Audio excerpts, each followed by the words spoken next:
So, second topic is decarbonization, switching to a green economy. No, I talked about this for 20 years. Sometimes I felt like a broken record in the past talking about this. Right? But this is what's now happening. This is the number one thing that's happening in the world, the switch to renewable energy that will change every single business. And I think for the good.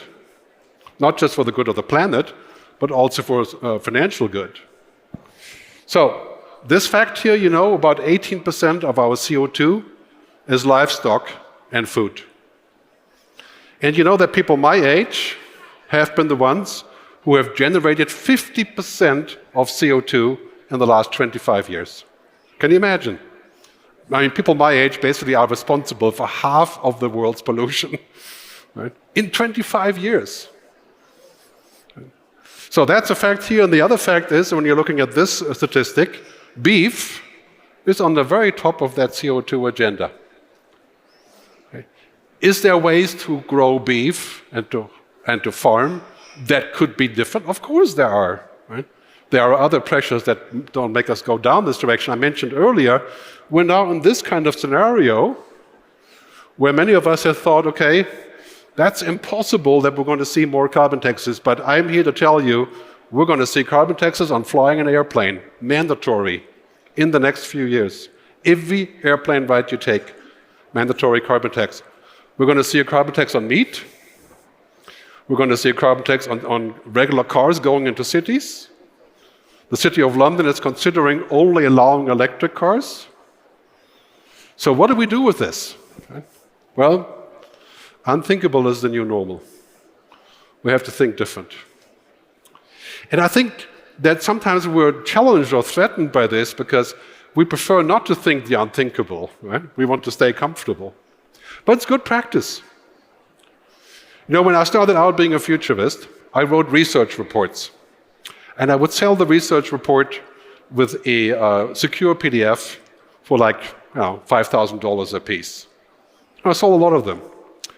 One day, a customer tells me my research report is useless because IBM Watson has a real-time analytics engine that speaks to them. And Google Trends does the same that I do. Not to look at trends. It's not quite the same, so you have to shift your business model and become more unique. So you heard about these companies. This is my favorite. This is the Futuro burger here in Brazil. The Frango Futuro. Right? I know you probably heard about this, right? And this company, of course. Right? And this is statistics showing what's going to happen with meat, right? Conventional meat, vegan meat, cultured meat in a race towards the future. So if you're in this business, you're smart to diversify. 10 years ago, I had a big meeting with a German car company. I brought many other futurists. And we said the future is car sharing, electric cars, autonomous driving, right? And all of these things that we have today. And the people in the room laughed at us. Well, of course, they're Germans, right? So they said, who in their right mind would share their car, right?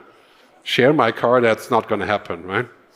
If they had listened, maybe we would have today a different scenario to look at what the future in brings. America and soon to be across the world. So we're excited to introduce Memphis Meat's chicken to the world. We've also made clean duck meat produced without the duck.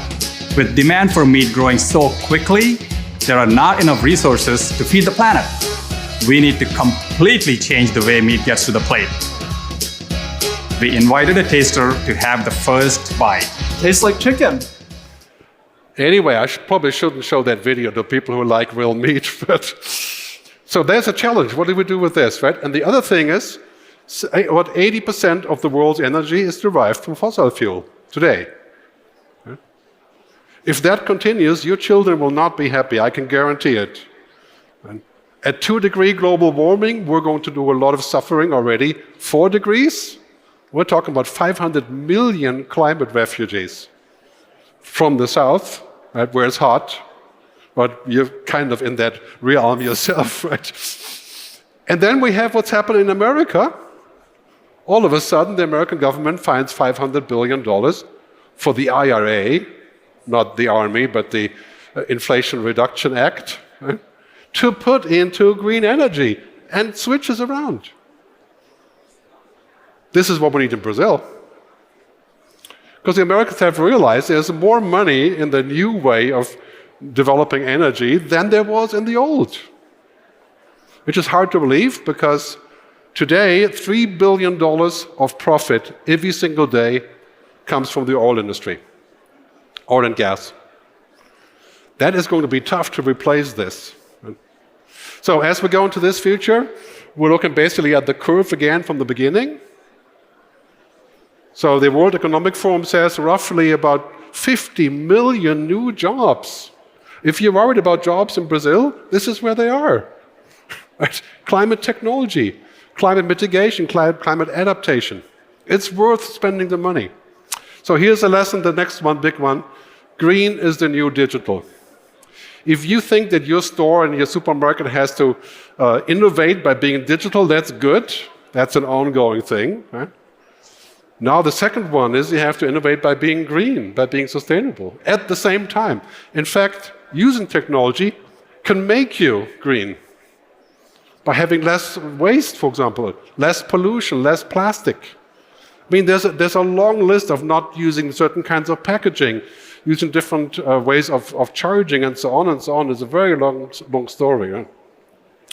So that is really together, big blue, not IBM technology, and big green. That's a strong ticket. And it creates jobs and it creates the future. Cities are going green, right? I mean, every city, Rio de Janeiro is a great example. I don't know about Campinas, but Rio de Janeiro has a program to further greening everything. This is a clip from various countries around the world, and here is one from a city in Tokyo using futuristic technology to bring the city into the future. That's going to happen in every major city in Brazil. And this will be great because people have different expectations on what they eat and how they eat, as we heard earlier. Maybe it takes a little bit longer, right? But here we are. That is the future as we're seeing it. I mentioned earlier vertical farming. Right? Today you can have a high-rise, 10 floors with robots producing organic food for 50,000 people. The only problem is it's a little bit expensive. Right? So it's hard to afford a high-rise in every city to make your vegetables. Right? But this will be our future. Right? The combination of high-rises, vertical farming, and real farming. So if I ran a big supermarket organization, I would get into vertical farming. Basically branching out into the new business. Here in Matureira, right? That's what we call it. We have in Rio de Janeiro a garden, a community garden, where people are getting into urban farming, feeding 50,000 people. Is there a way that supermarkets can tap into this? There should be. Right? If it can be done in Rio de Janeiro in the favela, right?